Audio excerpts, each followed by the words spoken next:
Unsafe crane training costs second officer his left leg. This is from Maritime Exclusive and it was published on September the 19th, 2024. A ship-wide practice of using the emergency controls on a deck crane led to an officer losing his leg aboard a survey vessel in 2022, according to the UK's Marine Accident Investigation Branch. On August the 16th, 2022, the Commander Orca, formerly the anchor handler Bourbon Orca, which the new operator had recently purchased and renamed, was moored at the port of Portland in the UK to prepare for its very first charter as a research vessel. It was just out of the shipyard after a year-long conversion process. That day, the crew's work included moving deck gear and machinery around on the main deck.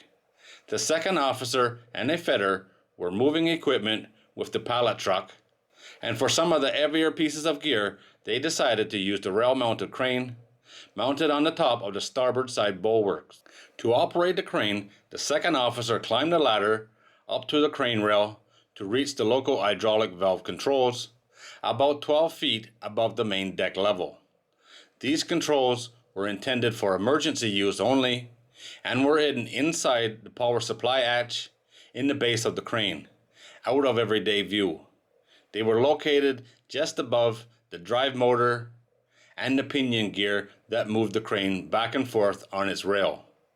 The pinion was unguarded. To see the fitter and the load, the second officer stood with one foot on the bulwarks and one on the crane drive motor. The local emergency hydraulic controls were located inside a small hatch in the crane base, just above the fore and aft transverse drive motor and pinion gear. The second officer used the controls to move two loads around the deck, and then moved to reposition the crane for the third pick. As the crane traveled along the rail, he moved his left foot onto the rack and his overalls got pulled into the pinion. Before he could regain his balance and let go of the transverse lever control, his left foot and lower leg were crushed between the rack and pinion. The second officer called for help, and the fitter ran up to assist him. At the officer's direction, the fitter moved the crane forward and freed the officer's badly damaged leg. The chief officer arrived quickly and called for first aid, and he applied a tourniquet onto the second officer's leg. A company representative who was on board to watch the preparation called for emergency medical assistance, and a helicopter was dispatched to carry the victim to hospital. The man's leg was beyond surgical repair and had to be amputated below the knee. Commander Orca had been purchased by the new operator in September of 2021, 1 year before the casualty.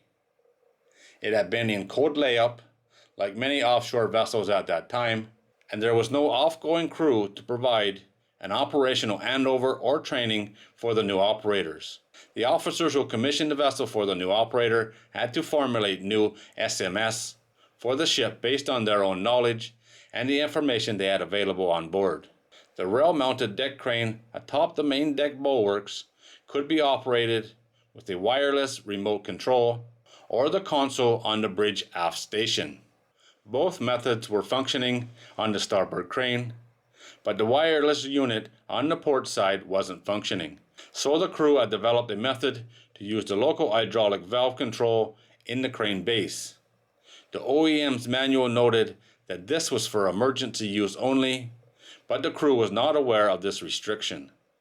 To make the emergency controls easier to operate for everyday use, the crew had used duct tape and marker to note the function of each lever.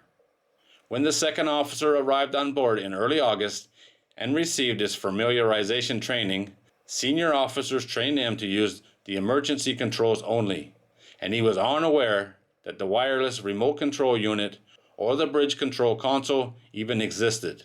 He was issued a certificate of completion of crane training in accordance with the company's SMS.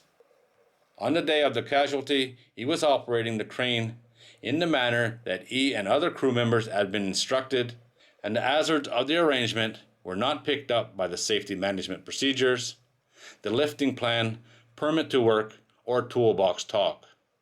Operating the crane from the local controls in the pedestal was unsafe, concluded MAIB.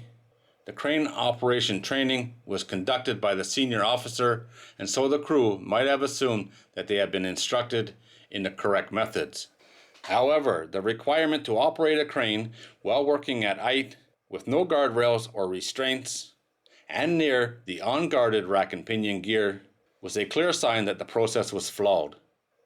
The vessel operator revised its SMS, installed guards and an emergency stop at the crane base, mandated the use of the remote control arrangement for the crane, retrained its crew with a third-party crane training provider, and provided the injured second officer with support and continued employment. All I can say here is wow. A lot of people screwed up, but the guy operating the crane had to know that's not how that crane was designed to be used. There had to be a better way. Being a second officer must mean he had a little bit of experience.